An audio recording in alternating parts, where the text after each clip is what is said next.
আসসালামু আলাইকুম। Hello everyone. নতুন একটি ভিডিওতে সবাইকে স্বাগতম। হঠাৎ করেই মনে হলো পাহাড় থেকে একটু ঘুরে আসি। যেই ভাবনা সেই কাজ। তাই দেরি না করে পাহাড়ের উদ্দেশ্যে রওনা দিলাম। পাহাড়ে যাওয়ার পথে রাস্তার পাশ থেকে যে পাহাড়গুলো দেখা যায়, দেখতে অনেক সুন্দর। তাড়াহুড়া করে বাড়ি থেকে বের হয়েছি। প্রথমে ভাবলাম বালিজুড়ি হয়ে বর্ডারে যাব, কিন্তু সময় খুব কম, আকাশ অনেক খারাপ। এজন্য আমরা বর্ডারের দিকে না গিয়ে অসাধারণ একটি জায়গাতে যাচ্ছি। কোথায় যাচ্ছি একটু পরেই বুঝতে পারবেন। এইবারে আমার সঙ্গী হিসেবে আছে আমার সাথে রাতুল। আমরা দুজনেই হঠাৎ করেই রওনা দিয়েছি পাহাড়ের উদ্দেশ্যে। নদী পার হয়েই আমরা রওনা দিলাম লিচু বাগানের দিকে।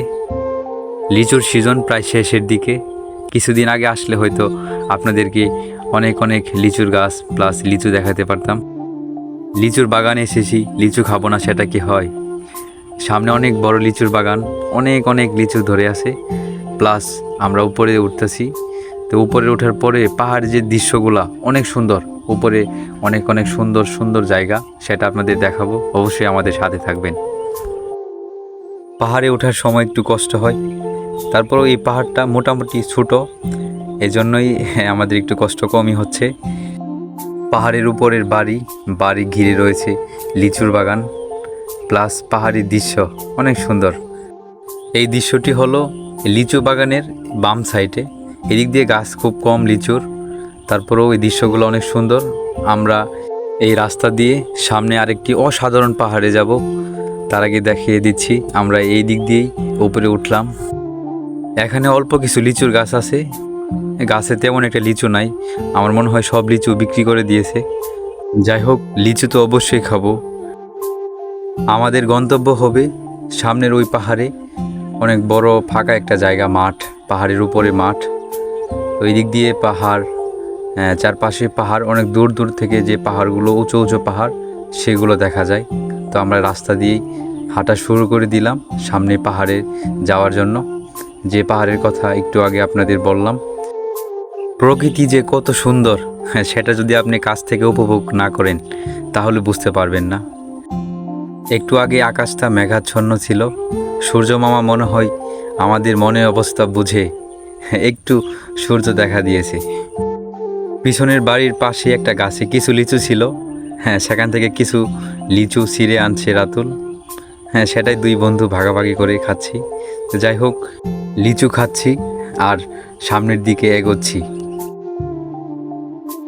আমরা এখান থেকে সামনের দিকে এগোতে শুরু করলাম। এখানকার জায়গাটাও অনেক মনোমুগ্ধকর। আপনি চাইলে এখানে এসে, আপনার যদি কোনো ফুটবল টিম থাকে, এখানে এসে খেলাধুলা করতে পারবেন, কোনো সমস্যা নাই। যদি আপনার ফুটবলটা পাহাড় থেকে একেবারে নিচে পড়ে যায় তাহলে একটু কষ্ট হবে বল আনতে। এখানকার দৃশ্যগুলো অনেক মনোমুগ্ধকর।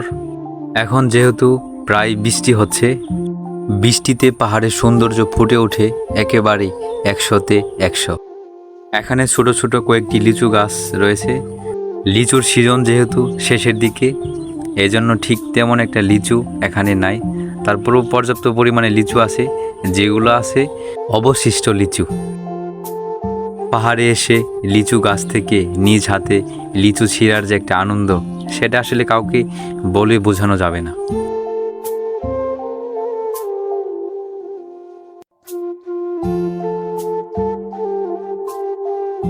আমরা এখান থেকে কিছু লিচু সাথে নিলাম এবং কিছু লিচু খাওয়া দাওয়া করে সামনের পাহাড়ের দিকে রওনা দিলাম। সামনের যে পাহাড়ের দৃশ্যগুলা, সেই দৃশ্যগুলা অবশ্যই আপনার অনেক ভালো লাগবে। একদিকে সন্ধ্যা ঘনিয়ে আসতেছে, তারপরও মনে হচ্ছে না যে সন্ধ্যা হচ্ছে। ইতিমধ্যে আমরা এই অল্প জায়গাতেই অনেক সময় কাটিয়ে ফেলেছি। তাই আর দেরি না করে আমরা সামনের পাহাড়ের দিকে রওনা দিলাম। যে সামনের যে দৃশ্যগুলা অনেক সুন্দর দৃশ্য, আপনার ভালো লাগতেই বাধ্য হবে। যারা অবসর সময়ে বাড়িতে অযথা বসে থাকেন, বাড়িতে অযথা বসে না থেকে জীবনটাকে একটু উপভোগ করেন। সৃষ্টিকর্তার সৃষ্টি কত সুন্দর, সেটা আপনি কাছ থেকে উপভোগ না করলে বুঝতে পারবেন না।